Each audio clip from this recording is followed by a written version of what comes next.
श्री शिवाय नमस्तुभ्यम हर हर महादेव। दोस्तों 11 अक्टूबर 2024 शुक्रवार शारदीय नवरात्रि की नवमी तिथि के दिन तुलसी के पौधे में बांध देना ये एक चीज माता लक्ष्मी जी के आशीर्वाद से जीवन के हर कष्टों से तुरंत मिल जाएगी। आपको मुक्ति, आपकी हर मनोकामना होगी पूरी और दोस्तों खुशियों से भर जाएगा। आपका घर बन जाओगे आप करोड़पति। क्योंकि दोस्तों इस बार शुक्रवार शारदीय नवरात्रि की तिथि के दिन बहुत सारे शुभ योगों का निर्माण हो रहा है जो कि कई वर्षों बाद आया है। इसीलिए दोस्तों इस दिन का महत्व बहुत ही ज्यादा बड़ा होता है और इस दिन आप लोगों को यह तुलसी के पौधे से जुड़ा हुआ यह एक उपाय जरूर करना चाहिए जो कि पंडित जी ने अपनी अभी की ही कथा में यहाँ पर बताया हुआ है। तो दोस्तों इस उपाय को आपको कैसे करना है, कब करना है और उपाय को करते समय आपको किन किन बातों का ध्यान रखना है, यह सारी जानकारी हम आपको इस वीडियो में देंगे। तो चलिए दोस्तों वीडियो में आगे बढ़ते हैं। देखिए यह दिन इतना खास है, इतना महत्वपूर्ण होता है। देखा गया है कभी कभी बड़े बड़े पूजा पाठ अनुष्ठान से जो मनोकामना पूर्ण नहीं होती वह 11 अक्टूबर 2024 शुक्रवार शारदीय नवरात्रि की नवमी तिथि के दिन एक छोटे से उपाय करने से ही आपकी सभी मनोकामना पूर्ण हो जाती है। और बहुत सारे लोगों ने इस उपाय को किया भी है और उनको इस उपाय को करने का फल भी जरूर मिला है। अगर आप लोग भी इस उपाय को 11 अक्टूबर 2024 शुक्रवार शारदीय नवरात्रि की नवमी तिथि के दिन करना चाहते हैं तो आप इस उपाय को पहले अच्छे से समझ लेना, सुन लेना, उसके बाद करना। आपको इस उपाय का फल जरूर मिलेगा और इस उपाय को करने से आपके घर में चाहे किसी भी प्रकार की दुख और समस्या क्यों ना चल रही है, आपको उसका कारण भी नहीं पता है कि भाई ये समस्या किस कारण से चल रही है, तो उसका कुछ भी कारण हो सकता है। जैसे पितृदोष हो सकता है, शनि दोष हो सकता है, ये किसी भी तरह का मंगल दोष भी हो सकता है। पर आपको इस उपाय को करने के लिए अपने दोस्त को पता लगाने की जरूरत है नहीं है। 11 अक्टूबर 2024 शुक्रवार शारदीय नवरात्रि की नवमी तिथि के दिन इस तुलसी के पौधे से जुड़ा हुआ यह एक उपाय आपको कर लेना है और फिर देखिए आपके घर में कैसे धन की वर्षा होगी, कैसे सुख समृद्धि आएगी और आपकी बड़ी से बड़ी मनोकामना भी पूरी हो जाएगी। तो नवरात्रि के 9 दिनों में हम माँ दुर्गा के 9 अलग अलग स्वरूपों की पूजा करते हैं। साथ अगर आप तुलसी से जुड़ा हुआ यह उपाय शारदीय नवरात्रि में कर लेते हैं, नवरात्रि में किसी भी दिन आप इस उपाय को कर सकते हैं, अष्टमी के दिन भी कर सकते हैं, नवमी के दिन भी कर सकते हैं। यह एक उपाय नवरात्रि में करने से सोया हुआ भाग्य जाग जाता है, भाग्य का साथ मिलता है और निर्धनता गरीबी कोसों आपके जीवन से आपके घर से दूर हो जाती है। मतलब कभी भी आपके घर में पैसे की कमी नहीं होगी। निर्धनता जो छाई रहती है या पैसे को लेकर जो आप परेशान रहते हैं या जिन लोगों के घर में पैसा बढ़ नहीं रहा है वो लोग भी नवरात्रि में इस उपाय को जरूर करें, क्योंकि यह एक उपाय करने से अपार धन आपको मिलेगा। इतना धन मिलेगा कि संभालना मुश्किल हो जाएगा और कभी भी उस धन में कमी नहीं आएगी। देखिए धन में जब वृद्धि होती है ना, जब पैसा बढ़ता है तब वह व्यक्ति धनवान से भी अधिक धनवान बन जाता है। और घर में अगर ज्यादा से ज्यादा पैसा भी आ रहा है लेकिन हो क्या रहा है, धन की बर्बादी हो रही है, पैसा दवाइयों में जा रहा है, दुर्घटनाओं में जा रहा है, तो कितना भी पैसा घर में आ जाए सारा का सारा पैसा बेकार लगता है। अब देखिए जो उपाय आपको बताएंगे, इस उपाय को करने से कभी आपका धन, आपका पैसा बर्बाद नहीं होगा और आपके घर में पैसा रुकेगा, सुख और समृद्धि आएगी, बीमारियों से आपका घर सुरक्षित रहेगा। और सबसे बड़ी बात कि इसको करने से श्री विष्णु की कृपा मिलती है। इस उपाय को करने से माँ लक्ष्मी की कृपा मिलती है। अब जिन लोगों को माँ लक्ष्मी का आशीर्वाद मिल जाए, श्री हरि विष्णु की कृपा मिल जाए, वो व्यक्ति अधिक से अधिक धनवान बनता है। आपने देखा होगा कि कुछ लोग जो धनवान नहीं भी होते हैं ना, अचानक से ही वह धनवान बन जाते हैं, उनके पास पैसा आता है और ऐसा समझ लीजिए रातों रात उनके जीवन में चमत्कार होता है। तो जिसके ऊपर लक्ष्मी की कृपा होती है उनके जीवन में ऐसे ही बड़े बड़े चमत्कार होते हैं। अब उपाय किस तरह से करना है, कौन सी चीजें आपको लेनी है, इसके बारे में बात कर लेते हैं। देखिए सबसे पहले आपको यहाँ पर लेनी है पीसी हुई हल्दी। अगर आपके पास साबुत हल्दी है तो आप साबुत हल्दी ले, उसको पीस कर पाउडर बना ले, वरना पीसी हुई हल्दी रेडीमेड आती है वह आप ले सकते हैं। इसी के साथ आपको लेना है एक कलावा यानी कि मौली धागा। यहाँ पर आपको लेना है लाल रंग का। आप कभी भी कर सकते हैं, नवरात्रि में अष्टमी के दिन भी कर सकते हैं, नवमी के दिन भी कर सकते हैं, क्योंकि अष्टमी और नवमी का दिन बहुत बड़ा होता है। अब ये दोनों चीजें लेकर आपको तुलसी जी के पौधे के पास बैठ जाना है। नवरात्रि में यह उपाय आपको करना है। सुबह के समय, शाम के समय का उपाय नहीं है, बस यह चीज ध्यान रखनी है। देखिए, उपाय आप नवरात्रि में कभी भी कर लें, किसी भी एक दिन कर लें, लेकिन करना सुबह में ही है। तुलसी जी के पौधे के पास बैठ जाएंगे। स्वच्छ धारण करके अब आपको क्या करना है? जो हल्दी आपने ली है, जो हल्दी का पाउडर लिया है, उस सूखे पाउडर को ही तुलसी के गमले में छिड़कना है। 3 बार आपको बोलना है, नमो भगवते वासुदेवाय नमः, नमो भगवते वासुदेवाय नमः, नमो भगवते वासुदेवाय नमः। 3 बार मंत्र बोलते हुए हल्के हल्के से हल्दी जो है तुलसी के पौधे में आपको छिड़क है। इसके बाद जो मौली धागा कलावा आपने लिया है, हल्दी का थोड़ा सा अलग से लेके उसके अंदर पानी डालेंगे, थोड़ा गाढ़ा सा उसे घोल लेंगे, पेस्ट बना लेंगे और हल्दी का यह पेस्ट उसी मौली धागे के ऊपर लगा देंगे और 3 गांठ इसमें लगा देंगे। श्री हरि विष्णु का ध्यान करते हुए अब यह कलावा यानी मौली धागा तुलसी के गमले में आपको बांधना है और अपनी मनोकामना कहना है कि मेरी ये इच्छा है, मेरी ये विश है। हे तुलसी मैया, मेरी यह मनोकामना पूरी हो जाए। अब देखिए, जैसे ही में इस उपाय को आप करेंगे, सबसे पहले तो आपका पैसा, आपका जो रुपया है, आपका जो धन है वह बढ़ता चला जाएगा, क्योंकि यहाँ पर तुलसी से जुड़ा उपाय आप कर रहे हैं, ठीक है ना? अब तुलसी से जुड़े उपाय आप जब भी करते हैं तब आपको मिलता है। श्री हरि विष्णु का आशीर्वाद अधिक से अधिक धन देने का काम कौन करता है? श्री हरि विष्णु ही करते हैं। धन महालक्ष्मी देती हैं, लेकिन किस व्यक्ति को कितना देना है यह श्री हरि विष्णु ही तय करते हैं। तो अधिक से अधिक जिन्हें मनवान बनना है, बहुत धनवान बनना है, नवरात्रि में यह उपाय करने से बिल्कुल ना चूके, क्योंकि इस उपाय को करने से व्यक्ति को अधिक से अधिक धन भी मिलता है। धन की बर्बादी नहीं होती है, घर में सुख समृद्धि आती है, घर से बीमारियां दूर रहती हैं। आपने देखा होगा, कोई भी शुभ काम हम करते हैं, पूजा करते हैं, विवाह होता है, गृह प्रवेश होता है, उसमें हल्दी सबसे पहले लेते हैं। देखिए, हल्दी नकारात्मक ऊर्जा को भी दूर करती है, नेगेटिव ऊर्जा दूर होती है। हल्दी बुरी शक्तियों आपके घर से दूर रखती है। हल्दी हर तरफ से शुभ चीजों को खींचती है। अच्छे अच्छे काम आपके जीवन में होते हैं जब आप हल्दी से जुड़े उपाय करते हैं। अच्छा, यहाँ पर तो हल्दी भी आपने ले ली और तुलसी जी के पौधे को भी आपने ले लिया, मतलब तुलसी जी के पौधे से जोड़कर आप उपाय कर रहे हैं, तो ये उपाय आपको दुगना फल देता है और बहुत जल्दी इसका रिजल्ट भी आपको मिलता है।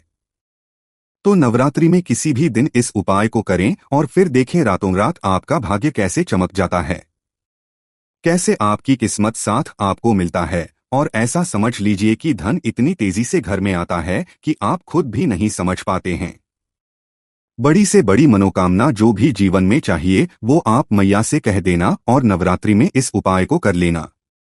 कितनी बार उपाय करना है? एक बार ही करना है। किस दिन करना है? किसी भी दिन इस उपाय को आप कर लेना, बहुत लाभ मिलेगा। ऐसा समझ लीजिए कि जो सौभाग्य है वो आपके साथ होगा और फिर आप अपने जीवन में जो भी चाहेंगे ना, वो आपको मिल जाएगा। चलिए जल्दी से बात कर लेते हैं अब दूसरे उपाय की। तो दूसरा उपाय जो बताने हैं यह भी तुलसी जी के पौधे से जुड़ा है और इस उपाय को अगर आप करते हैं तो आने वाली जो आपकी पीढ़ियां होती है वह भी केवल अपने जीवन में धन देखती है, कभी भी आपके घर में निर्धनता नहीं रुकती है, क्योंकि उपाय ही इतना उत्तम है। अच्छा, नवरात्रि में ये जो दूसरा उपाय आपको बताने जा रहे हैं यह आपको करना है नवरात्रि में पड़ने वाले गुरुवार के दिन, ठीक है ना? अब इस उपाय को आप किसी भी नवरात्रि में करें, करना आपको गुरुवार के दिन है। कच्चा दूध यहाँ को लेना है, थोड़ा सा शुद्ध जल लेना है, जल और कच्चा दूध मिक्स कर लेंगे। अब ये कच्चा दूध आपको हल्के हल्के से गुरुवार के दिन तुलसी जी के पौधे में चढ़ाना है, अपने हाथों से अर्पित करना है, मतलब दूध आप अपने हाथ में लेंगे, ठीक है ना? सीधे हाथ में, और फिर तुलसी जी के पौधे में धीरे धीरे से उसको डालेंगे। ये उपाय गुरुवार के दिन कर लेना नवरात्रि में, और फिर देखना आने वाली पीढ़ियां भी कैसे धन में खेलती हैं। चलिए अब बात कर लेते हैं तीसरे उपाय की, जो कि नवरात्रि का ही उपाय है। देखिए, नवरात्रि का पूजन, नवरात्रि में माँ दुर्गा का पूजन लौंग के बिना अधूरा होता है। लौंग जो कि आपके जीवन में बहुत तेजी के साथ धन को लाती है, आपके घर से बुरी शक्तियों को दूर करती है। लौंग है शिव और शक्ति का स्वरूप, तो घर पर कोई संकट भी नहीं आता है। तो देखिए, आपको करना क्या है आपको यहाँ पर लेनी है 2 फूल वाली लौंग और 2 ही लेने हैं कपूर। अब आपको यह 2 और 2 कपूर अपने घर के मंदिर में जलाने हैं।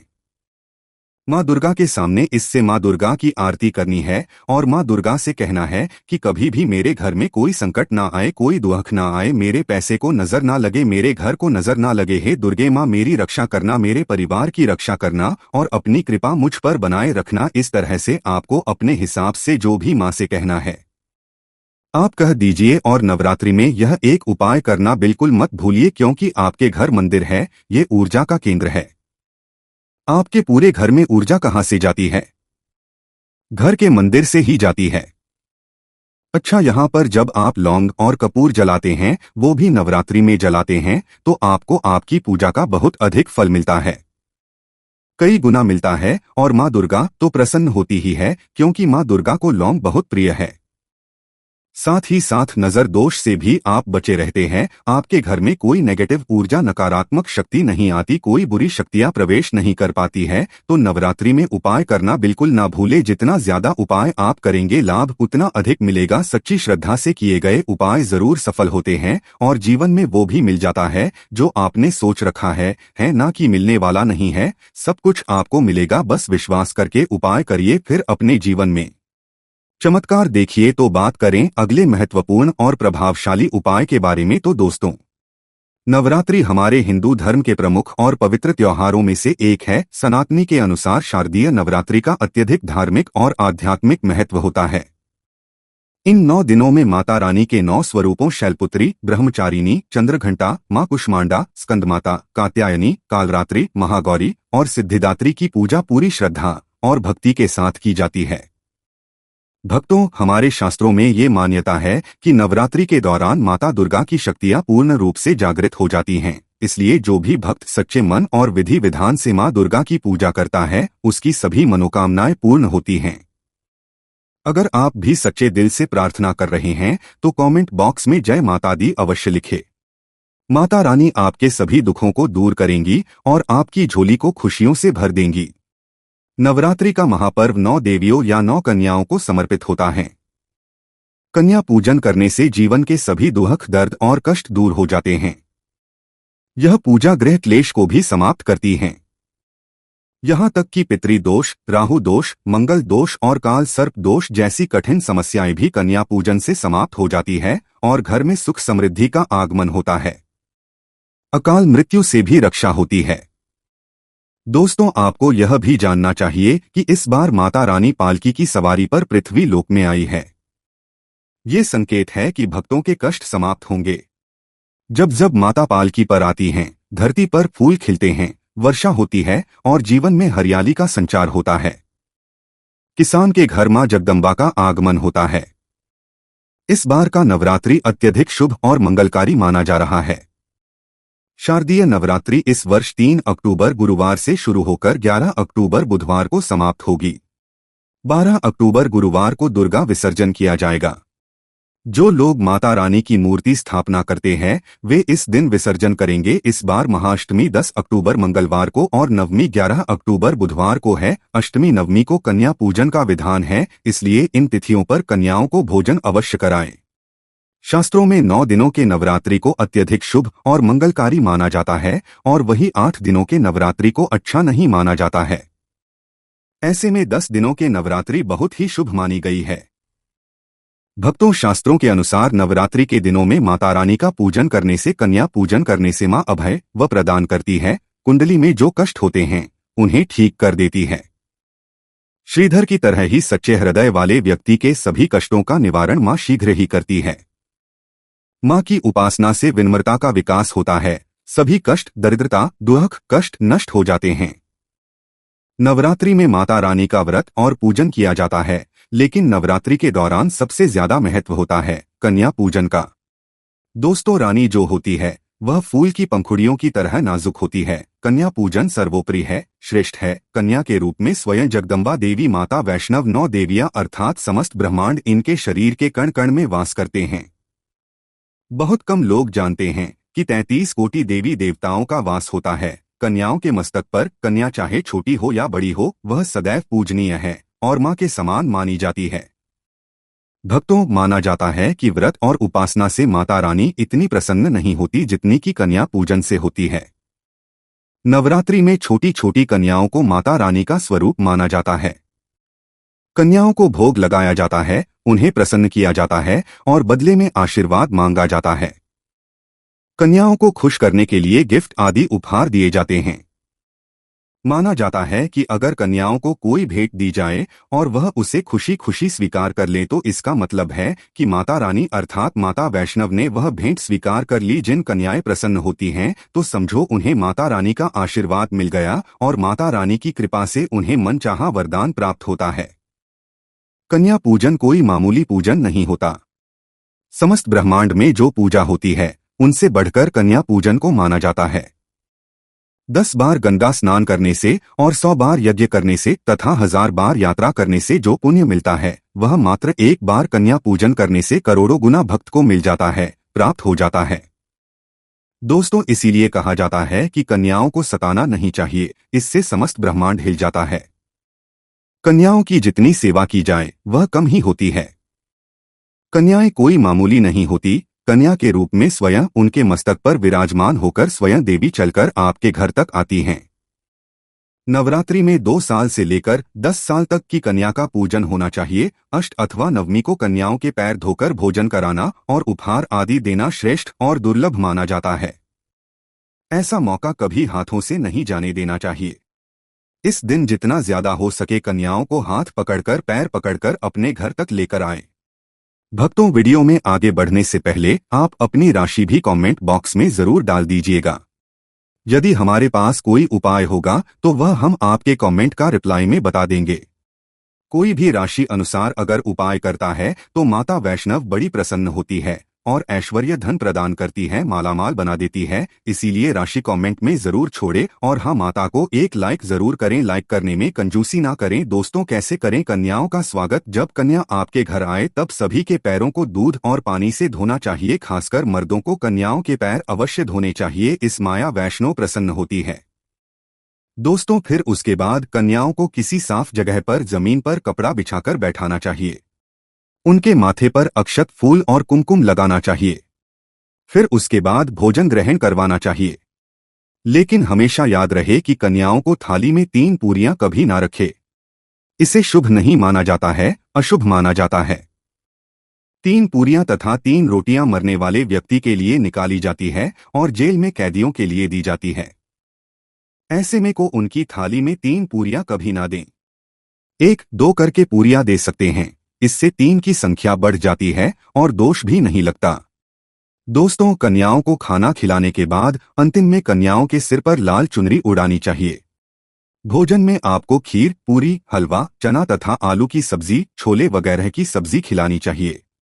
पनीर आदि भी खिलाया जा सकता है। वैसे माता रानी का प्रिय भोजन खीर, हलवा, पूरी और छोले आदि ही हैं।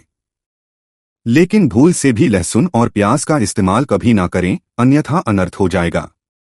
अक्सर कई लोग कन्याओं को कुरकुरे का पैकेट, चिप्स वगैरह का पैकेट खिलाते हैं, जो कि घोर अनर्थ माना जाता है क्योंकि इसमें लहसुन, प्याज का इस्तेमाल होता है। इसके कारण आपका व्रत खंडित हो सकता है और मां दुर्गा क्रोधित हो सकती है। जहां आपने 9 दिनों तक लहसुन, प्याज का परहेज किया, लेकिन आपकी एक गलती पूरे व्रत को खंडित कर सकती है। इतना भी ना नहीं बनना चाहिए कि माता रानी रूठ जाएं और कन्याओं को भी अशुद्ध होना पड़े।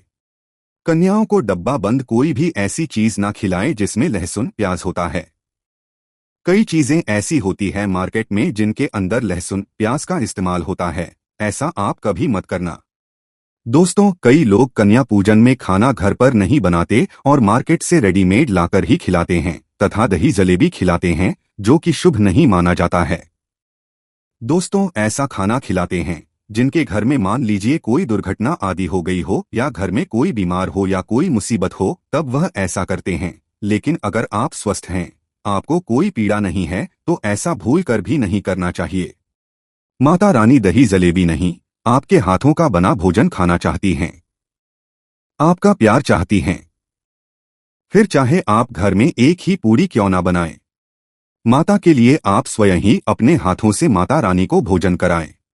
देखिए, भले ही आप दही जलेबी खिला सकते हैं, परंतु माता को घर का बना हुआ शुद्ध भोजन ही अति प्रिय है। खासकर शारदीय नवरात्रों के दौरान घर में पक्का खाना अवश्य बनाना चाहिए। माता रानी बहुत प्रसन्न होती है। घर का बना पक्का खाना ही कन्याओं को खिलाना चाहिए। हमेशा याद रखें, कन्याओं को प्लास्टिक के बने बर्तनों में खाना नहीं खिलाना चाहिए। ऐसे बर्तन पूजा पाठ के लिए शुभ नहीं अशुभ होते हैं, क्योंकि प्लास्टिक के बर्तन जो होते हैं वे जानवरों की हड्डियों द्वारा बनाए जाते हैं। इसीलिए ऐसा पाप मत करना। कन्याओं को हमेशा स्टील के बर्तनों या पत्तों से बने बर्तनों में ही भोजन कराना चाहिए। बहुत ही शुभ माना गया है। यदि पेड़ के पत्ते में भोजन कराते हैं तो माता अभय वरदान प्रदान करती है। दोस्तों, एक और बात हम आपको बताने वाले हैं कि यदि नवरात्रों के समाप्त होने के बाद यदि बीच में पूजन शुक्रवार के दिन पर किया जाए तो कन्याओं को कोई भी खट्टी चीज नहीं खिलानी चाहिए, क्योंकि शुक्रवार का दिन माता संतोषी को समर्पित होता है और माता संतोषी नवरात्रि के दिनों में सक्रिय अवस्था में होती है, यानी वह भी 9 देवियों के साथ आपके घर में आती है। इसीलिए कन्याओं को भूलकर भी शुक्रवार के दिन खट्टी चीज घर में नहीं बनानी चाहिए और कन्याओं को भी खट्टी चीज नहीं खिलानी चाहिए। घोर पाप लगेगा, आपका किया कराया सब बर्बाद हो सकता है। खट्टी चीजों से माता संतोषी रुष्ट हो सकती है, चिढ़ सकती है और आपको श्राप दे सकती है। इसीलिए नादान न बने दोस्तों। भोजन कराने के बाद कन्याओं की थाली में एक लौंग जरूर रखना चाहिए, क्योंकि लौंग देवी शक्ति तथा दुर्गा माँ को बहुत प्रिय है। लौंग माता शक्ति का प्रतीक होती है। लौंग में नव दुर्गा का वास होता है। इन 9 दिनों में माता रानी को लौंग का भोग लगाया जाता है, तो खाना खाने के बाद कन्याओं को लौंग अवश्य अर्पित करें। माता रानी अमृत से बढ़कर लौंग प्रिय है। इसीलिए कन्याओं की थाली में चुपचाप एक लौंग जरूर रख दे। आपका भाग्य चमक जाएगा और माता लक्ष्मी आपके जीवन में धन की कोई भी कमी नहीं होने देंगी। भक्तों, आपको बता दे कि कन्याओं को उपहार में क्या दे। कन्याओं को खुश करने के लिए उनकी थाली में दक्षिणा डालें, ताकि आपके घर में संपन्नता बनी रहे तथा धन की कोई भी कमी ना हो। कन्या जब आपके घर से खुशी खुशी धन लेकर जाती है तो वह भी आपको खुशी खुशी कई गुना धन प्रदान करती है। इस समय मत करना। खुशी खुशी कन्याओं को धन अवश्य देना। कन्याओं को कोई सुंदर गिफ्ट दे सकते हैं। शास्त्रों में बताया गया है कि कन्या जितनी खुश होती है, माता रानी उतना ही जल्द फल की प्राप्ति प्रदान करती है। ऐसे में आप कन्याओं को चॉकलेट बॉक्स दे सकते हैं तथा खूबसूरत कपड़े दे सकते हैं। याद रहे, काले कपड़े ना दे और स्टील के बर्तन भी गिफ्ट के तौर पर दे सकते हैं। याद रहे कि कन्याओं को लोहे का कोई भी सामान नहीं देना चाहिए, नहीं तो राहु केतु का प्रभाव आपके जीवन में प्रवेश कर जाएगा। राहु काल तथा दोष आपको लग जाएगा और आप बर्बाद भी हो सकते हैं। दोस्तों, जब कन्या अपने घर के लिए प्रस्थान करें तो उनके चरण जरूर छू लें और अपने मन में अपनी प्रार्थना को पूरा करें। सच्चे दिल से मांगी मुराद माता रानी अवश्य ही पूरी करती हैं। सच्चे दिल का मतलब होता है कि मन में कोई भी लालच ना हो, और अगर वह लालच माता को पाने के लिए बन जाए तो उसे कहते हैं सच्ची श्रद्धा और सच्ची भक्ति। ऐसी भक्ति के स्वयं 33 कोटि देवी देवता आपको नमस्कार करते हैं। नवरात्रि में अगरबत्ती आप जलाते हैं या फिर गोबर के कंडे जलाते हैं या माता रानी के लिए जो भी चीजें जलाते हैं, तो भक्तों, भस्म का क्या करना चाहिए? जलाने के बाद जो अंतिम चीज होती है वह भस्म होती है। भस्म का क्या करना चाहिए? तो भक्तों, हम आपको बता देते हैं कि इस भस्म को पूरे साल के लिए 1 साल के लिए बटोर कर रखना चाहिए। चाहे अगरबत्ती की हो या गोबर के कंडे की भस्म हो, आपको इसे संभाल कर रखना चाहिए। माता रानी के लिए जो कच्ची धूप जलाते हैं उसकी भी भस्म काफी हो जाती है। अगर यह ज्यादा है तो इसे नदी में बहा दें। बाकी कम से कम 1 साल के लिए आपको यह भस्म अपने पास जरूर रखनी चाहिए। भक्तों, अब हम भस्म के लाभ बता रहे हैं। इससे पहले अगर अभी तक आपने जय माता दी नहीं लिखा है तो जय माता दी लिख दीजिए। इससे हमें वीडियो बनाने का मोटिवेशन मिलता रहता है और माता रानी की कृपा आपके ऊपर और हमारे ऊपर सदा बनी रहे हैं। इसमें हमें आनंद मिलता है। तो भक्तों, जो भस्म होती है उसका क्या करना चाहिए? अगरबत्ती की जो भस्म होती है उसे 1 साल के लिए संभाल कर रखना चाहिए और उसे थोड़ी थोड़ी मात्रा में खाना चाहिए। यदि आप चाहते हैं कि आपकी आध्यात्मिक उन्नति हो, आपकी प्रगति हो, तो इसे थोड़ी थोड़ी मात्रा में खाना शुरू कर दीजिए। इससे आपकी सोचने और समझने की क्षमता इतनी पावरफुल हो जाएगी कि आपके आसपास के लोग जितना सोचते हैं उससे 1000 गुना ज्यादा आपकी सोच बढ़ जाएगी। भक्तों, जिस भी कार्य को करने के लिए जाएंगे उस कार्य में आपको तरक्की मिलनी शुरू हो जाएगी। और भक्तों, एक खास बात यह है कि छोटे बच्चों को नजर बहुत जल्दी लग जाती है। तो जो अगरबत्ती की भस्म होती है जिसे माता रानी के लिए 9 दिनों तक आपने जलाकर रखा है, उस भस्म का थोड़ा सा तिलक उनके मस्तक पर लगाइए। या फिर यदि किसी हिस्से में दर्द हो रहा है, जैसे पेट में अचानक दर्द हो रहा हो, उस हिस्से पर इस भस्म को अच्छी से रगड़ दीजिए। अगर प्रेत बाधा लगी हो तो वह भस्म हो जाएगी और बाहर निकल जाएगी। अगर सिर दर्द हो रहा हो तो सिर में लगा दीजिए, यानी कहने का मतलब यह है कि यह भस्म आपके हर प्रकार के दुख, तकलीफ और बाधाओं को दूर करने का काम करती है। नित्य खाएंगे, अपने छोटे बच्चे को खिलाना शुरू कर दीजिए। यदि बच्चा पढ़ने लिखने में कमजोर है तो इससे उसकी बुद्धि स्थिर हो जाएगी। कई लोग पढ़ने लिखने को बांध देते हैं, कई लोग किसी की को बांध देते हैं। तो भक्तों, यदि आप इन सारी समस्याओं से छुटकारा पाना चाहते हैं तो इस भस्म का तिलक प्रतिदिन जरूर लगाएं। अगर दोस्तों आप इसका तिलक लगाते हैं तो यह अति उत्तम है। यह आपके लिए सोने पर सुहागा जैसा होगा और आपके बच्चे की पढ़ने लिखने की क्षमता काफी बढ़ जाएगी। आप जहां भी जाएंगे आपको आध्यात्मिक उन्नति मिलेगी।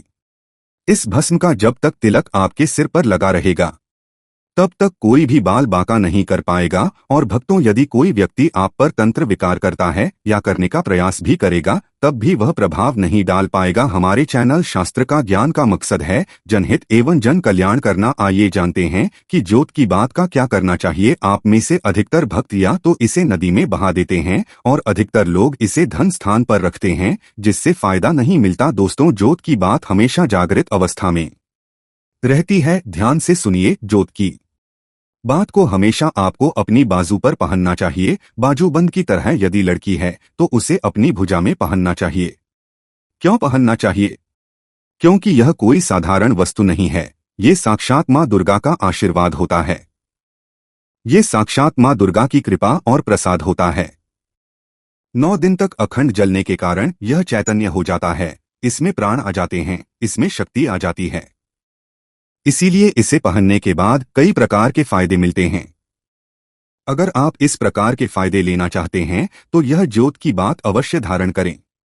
दोस्तों, अगर आप वाकई में मां वैष्णव की कृपा पाना चाहते हैं तो कमेंट बॉक्स में लिखे जय माता दी। या जिन लोगों के घर में पैसा बढ़ नहीं रहा है वो लोग भी नवरात्रि में इस उपाय को जरूर करें, क्योंकि यह एक उपाय करने से अपार धन आपको मिलेगा। इतना धन मिलेगा कि संभालना मुश्किल हो जाएगा और कभी भी उस धन में कमी नहीं आएगी।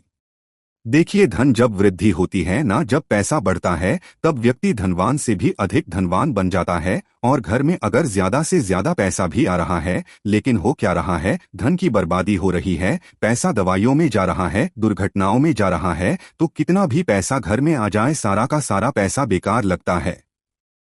अब देखिए, जो उपाय आपको बताएंगे, इस उपाय को करने से कभी आपका धन, आपका पैसा बर्बाद नहीं और आपके घर में पैसा रुकेगा।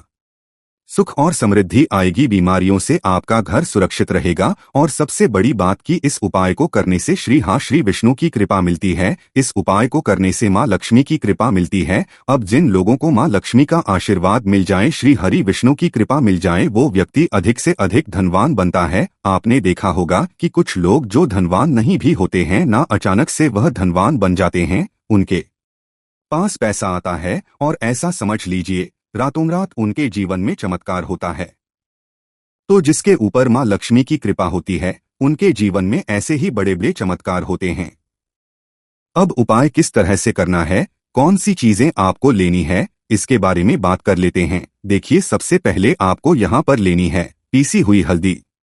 अगर आपके पास साबुत हल्दी है तो आप साबुत हल्दी ले लें, उसको पीस कर पाउडर बना लें, वरना पीसी हुई हल्दी रेडीमेड आती है, वह आप ले सकते। इसी के साथ आपको लेना है एक कलावा यानी कि मौली धागा। यहाँ पर आपको लेना है लाल रंग का। यह उपाय आप कभी भी कर सकते हैं, नवरात्रि में अष्टमी के दिन भी कर सकते हैं, नवमी के दिन भी कर सकते हैं, क्योंकि अष्टमी और नवमी का दिन बहुत बड़ा होता है। अब ये दोनों चीजें लेकर आपको तुलसी जी के पौधे के पास बैठ जाना है। नवरात्रि में यह उपाय आपको करना है, सुबह के समय, शाम के समय का उपाय नहीं है, बस यह चीज ध्यान रखनी है। देखिए, उपाय आप नवरात्रि में कभी भी कर ले, किसी भी एक दिन कर ले, लेकिन करना सुबह में ही है। तुलसी जी के पौधे के पास जाएंगे, स्वच्छ वस्त्र धारण करके अब आपको क्या करना है, जो हल्दी आपने ली है, जो हल्दी का पाउडर लिया है, उस सूखे पाउडर को ही तुलसी के गमले में छिड़कना है। 3 बार आपको बोलना है, ओम नमो भगवते वासुदेवाय नमः, ओम नमो भगवते वासुदेवाय नमः, ओम नमो भगवते वासुदेवाय नमः। 3 बार मंत्र बोलते हुए हल्के हल्के से हल्दी जो है तुलसी के पौधे में आपको छिड़क है। इसके बाद जो मौली धागा कलावा आपने लिया है, हल्दी का थोड़ा सा पाउडर अलग से लेके उसके अंदर पानी डालेंगे, थोड़ा गाढ़ा गाढ़ा सा उसे घोल लेंगे, पेस्ट बना लेंगे और हल्दी का यह पेस्ट उसी मौली धागे के ऊपर लगा देंगे और 3 गांठ इसमें लगा देंगे। श्री हरि विष्णु का ध्यान करते हुए अब यह कलावा यानी मौली धागा तुलसी के गमले में आपको बांधना है और अपनी मनोकामना कहना है कि मेरी ये इच्छा है, मेरी ये विश है, हे तुलसी मैया मेरी यह मनोकामना पूरी हो जाए। अब जैसे ही नवरात्रि में इस उपाय को आप करेंगे, सबसे पहले तो आपका पैसा, आपका जो रुपया है, आपका जो धन है वह बढ़ता चला जाएगा, क्योंकि यहाँ पर तुलसी से जुड़ा उपाय आप कर रहे हैं, ठीक है ना। अब तुलसी से जुड़े उपाय आप जब भी करते हैं तब आपको मिलता है श्री हरि विष्णु का आशीर्वाद। अधिक से अधिक धन देने का काम कौन करता है? श्री हरि विष्णु ही करते हैं। धन महालक्ष्मी देती हैं, लेकिन किस व्यक्ति को कितना देना है यह श्री हरि विष्णु ही तय करते हैं। तो अधिक से अधिक जिन्हें वान बनना है, बहुत धनवान बनना है, नवरात्रि में यह उपाय करने से बिल्कुल ना चुके, क्योंकि इस उपाय को करने से व्यक्ति को अधिक से अधिक धन भी मिलता है। धन की बर्बादी नहीं होती है, घर में सुख समृद्धि आती है, घर से बीमारियां दूर रहती है। आपने देखा होगा कोई भी शुभ काम हम करते हैं, पूजा करते हैं, विवाह होता है, गृह प्रवेश होता है, उसमें हल्दी सबसे पहले लेते हैं। देखिए, हल्दी नकारात्मक ऊर्जा को भी दूर करती है, नेगेटिव दूर होती है। हल्दी बुरी शक्तियों को बिल्कुल आपके घर से दूर रखती है। हल्दी हर तरफ से शुभ चीजों को खींचती है। अच्छे अच्छे काम आपके जीवन में होते हैं जब आप हल्दी से जुड़े उपाय करते हैं। अच्छा, यहां पर तो हल्दी भी आपने ले ली और तुलसी जी के पौधे को भी आपने ले लिया, मतलब तुलसी जी के पौधे से जोड़कर आप उपाय कर रहे हैं, तो ये उपाय आपको दुगना फल देता है और बहुत जल्दी इसका रिजल्ट भी आपको मिलता है। तो नवरात्रि में किसी भी दिन इस उपाय को करें और फिर देखें रातों रात का भाग्य कैसे चमक जाता है, कैसे आपकी किस्मत का साथ मिलता है। और ऐसा समझ लीजिए कि धन इतनी तेजी से घर में आता है कि आप खुद भी नहीं समझ पाते हैं। बड़ी से बड़ी मनोकामना जो भी जीवन में चाहिए वो आप मैया से कह देना और नवरात्रि में इस उपाय को कर लेना। कितनी बार उपाय करना है? एक बार ही करना है। किस दिन करना है? किसी भी दिन इस उपाय को आप कर लेना, बहुत लाभ मिलेगा। ऐसा समझ लीजिए कि जो सौभाग्य है वो आपके साथ, और फिर आप अपने जीवन में जो भी चाहेंगे ना वो आपको मिल जाएगा। चलिए जल्दी से बात कर लेते हैं अब दूसरे उपाय की। तो दूसरा उपाय जो बताने जा रहे हैं यह भी तुलसी जी के पौधे से जुड़ा है, और इस उपाय को अगर आप करते हैं तो आने वाली जो आपकी पीढ़ियां होती हैं वो भी केवल अपने जीवन में धन देखती हैं, कभी भी आपके घर में निर्धनता नहीं रुकती है, क्योंकि उपाय ही इतना उत्तम है। अच्छा, नवरात्रि में ये जो दूसरा उपाय आपको बताने जा रहे हैं ये आपको करना नवरात्रि में पड़ने वाले गुरुवार के दिन, ठीक है ना। अब इस उपाय को आप किसी भी नवरात्रि में करें, करना आपको गुरुवार के दिन है। कच्चा दूध यहाँ पर आपको लेना है, थोड़ा सा शुद्ध जल लेना है, जल और कच्चा दूध मिक्स कर लेंगे। अब ये कच्चा दूध आपको हल्के हल्के से गुरुवार के दिन तुलसी जी के पौधे में चढ़ाना है।